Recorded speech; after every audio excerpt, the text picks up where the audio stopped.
गुलाब फुल एकदमै मजाले फुलिरहेको छ। त्यो हाम्रो घरको मिनी पोखरी।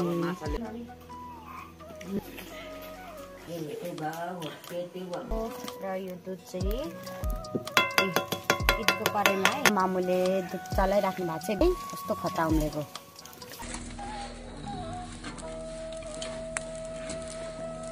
मेरो माइत घर छोरी मान्छे एउटा विवाह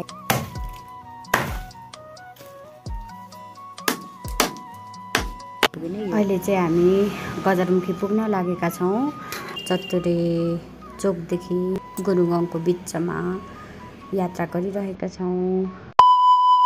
हेलो एभ्रिवान, नमस्ते, सेवारो यहाँहरूलाई welcome back to my YouTube channel. I hope यहाँहरू सबैजना सन्चै हुनुहुन्छ होला। म पनि एकदमै ठिक छु। अहिले चाहिँ म मेरो माइत घरमा आएको छु। यो चाहिँ मेरो केही महिना अघि आमाको मुख हेर्ने दिनको अवसर पारेर माइत गएको बेला मेमोरीको लागि मैले भिडियो बनाएको थिएँ। अन्तिमसम्म हेरिदिनु होला। यदि नयाँ हुनुहुन्छ भने फेरि युट्युब च्यानललाई सब्सक्राइब अनि लाइक कमेन्ट गर्न नभुल्नु होला भन्दै अब भिडियो स्टार्ट गर्छु। देख्न सक्नुहुन्छ यो चाहिँ हाम्रो घरको भैँसीको दुध हो। र यो दुध चाहिँ ईदको कराईमा पकाइरहेको छौँ। हामीले धुवा धेरै आउँछ र बाहिर पकाइरहेको हो। यो ब्याकग्राउन्डलाई चाहिँ इग्नोर गरिदिनु होला है गाइज। त्यो छैन, चाहिँ मेरो मामु हुनुहुन्छ। मामुले दुध चलाइराख्नु भएको छ। एकदमै धेरै आगो पुगेर होला है, कस्तो खतरा उम्लेको।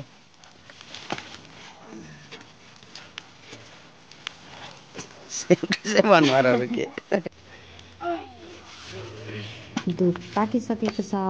अब भने यसलाई म किचनभित्र लाँदैछु र आज क्यामेरामा साथ दिइरहेको छ मेरो भाइले।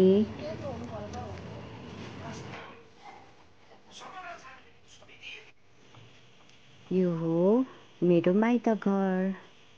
छोरी मान्छे एउटा विवाहित छोरी मान्छे बिहे गरेर गइसकेपछि आफ्नो माइत घर, आफू जन्मेको, हुर्केको, बढेको अरूलाई जे जस्तो लागे तापनि आफूलाई एउटा विवाहित छोरी मान्छेलाई पक्कै पनि एकदमै प्यारो लाग्ने गर्छ र मलाई पनि लाग्छ। एकदमै धेरै मिस गरिरहेको छु।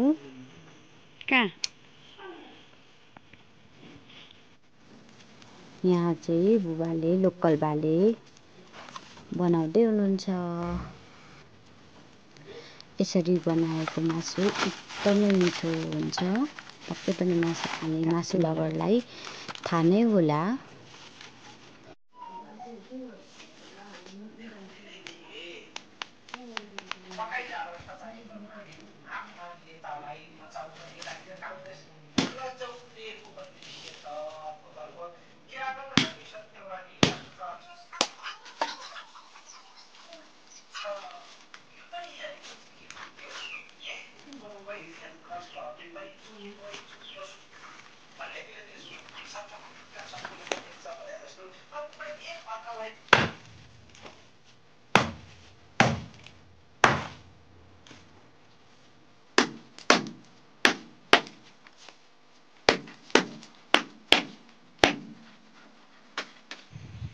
गुलाब फुल एकदमै मजाले फुलिरहेको छ। हावा पनि एकदम मजाले चलिरहेको छ। यो चाहिँ हाम्रो घरको मिनी पोखरी। यसमा माछाको भुरा चाहिँ लगाएको छैन, अब केही दिनमा लगाउने भनेर भाइले भनिरहेको छ। ग्रास ल्याएर हालिदिनु पर्यो। लाग्यो भयो भने अब व्यवसायिक होइन, सोखको लागि सोख मात्रै नि मेरो।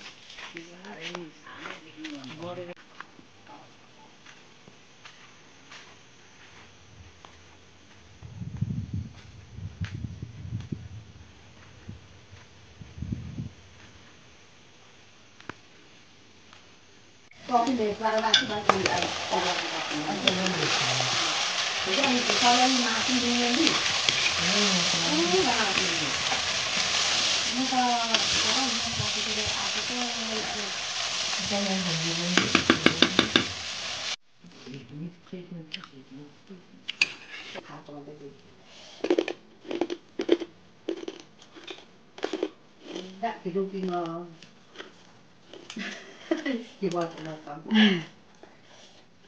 ke dalam ni.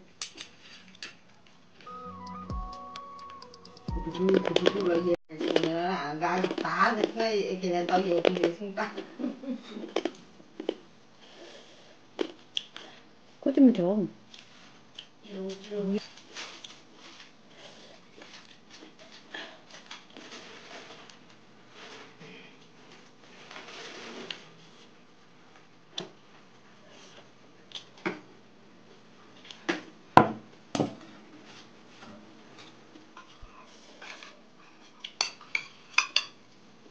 Não vou ter que ir no chai.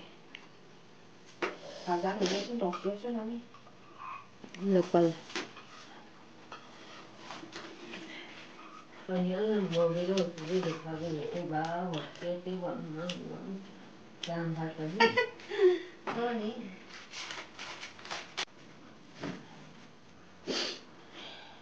Thế đây để không để được.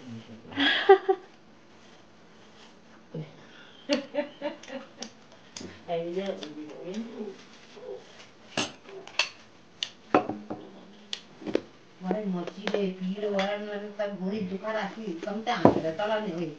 एक दिनको बसाइपछि पुनः आफ्नो घर फर्किनै पर्यो। बिहानै खानासाना खाएर अब भने हामी चाहिँ घर फर्किँदैछौँ। यति बेला हामी माङ्सेबुङ गाउँपालिका वडा नम्बर 3 वडा चतुरे चोकदेखि तेर्सो गुरुङ गाउँ चतुरे र गुरुङ गाउँको बिचमा यात्रा गरिरहेका छौँ। पानी पर्ला जस्तै मौसम भइरहेको छ। सो छिटो छिटो घर जानुपर्ने हुन्छ। अब माइत घरमा सधैँ बसेर पनि नहुने। अनि एक दिनको बसाइ एकदम रमाइलो। मम्मी बाबा बाजे भाइसँग भेटघाट भयो, गफ भयो। अनि वरपर काका काकीहरू बाजे बोजूहरूसँग पनि भेटघाट भयो। एकदम रमाइलो भयो। अब माइत घरमा बस्ने अझै धेरै दिन बस्ने इच्छा चाहना हुँदाहुँदै पनि आफ्नो घर फर्किनै पर्छ है।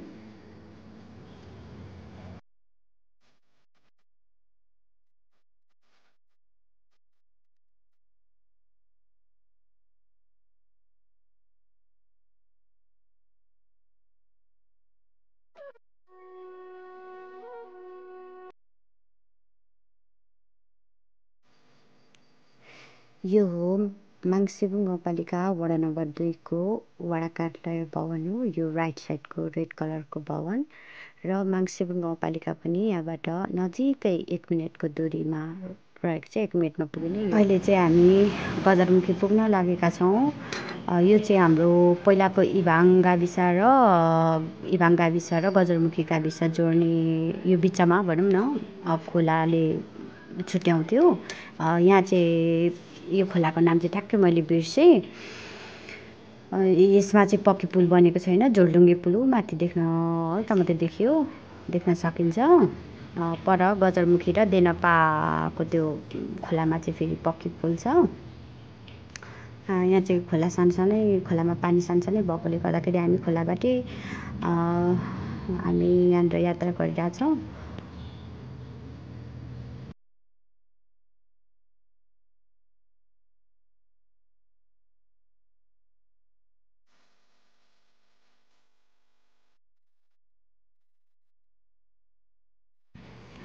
यति बेला चाहिँ हामी गजरमुखी धामको ठ्याक्कै फेदीमा छौँ। यो रोडको भित्ता साइडमा चाहिँ गजरमुखी धाम छ। र यो देखिरहेको खेततिर चाहिँ यो गजरमुखी मेलाहरू लाग्ने गर्छ है। यो भित्तामा हल्का मात्रै देखिरहेको छ। यो चाहिँ गजरमुखी धाम हो। यो बाइकमा भएकोले गर्दाखेरि राम्रो मैले भिडियो कैद गर्न सकिनँ। यो जति पनि देखिरहेको छ नि यो बारीमा मकैहरू हो, यसमा चाहिँ गजलमुखी मेलाहरू लाग्दाखेरि यसैमा लाग्ने गर्छ। एकदमै रमाइलो छ हाम्रो मङ्सिरबुङ गाउँपालिका, किनकि आफ्नो माइत घर भएर पनि होला सायदै है, एकदमै रमाइलो लाग्छ, राम्रो लाग्छ।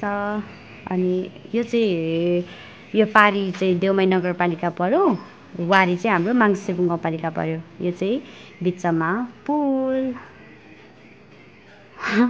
परतिर झोलुङ्गे पुल पनि छ।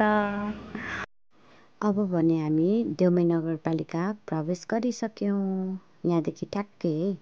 जतिजनाले भिडियोलाई अन्तिमसम्म हेरिदिनु भयो, थ्याङ्क यू सो मच।